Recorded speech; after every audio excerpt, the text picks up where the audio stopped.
Guys, so lakas na naman ang ulan, oh. Ayan. Ang lakas na naman ng ulan sa South Belfort, Santa Rosa City, Laguna. As usual, baha na naman ang kalsada. Mga 4 na oras yun bago tumila yung baha na yan, bago maubos yung, bago matuyo yung baha. 4 na oras pag tumigil ang ulan. Pero pag hindi titigil ang ulan, hindi rin titigil ang baha na yan. Hindi niya matutuyo hanggat hindi titigil ang ulan.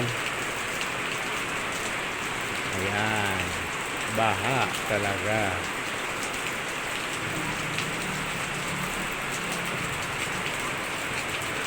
Saka din mawawala yan pag tumigil na yung ulan. Pero ilang oras din bago tutuyo yung tubig sa kalsada. Ay na lang, ay sus na lang. Ay sus na lang yun. Ayan, malakas palalo. Ayan, sige. Anong oras na naman titigil ito? Anong hapon ito titigil?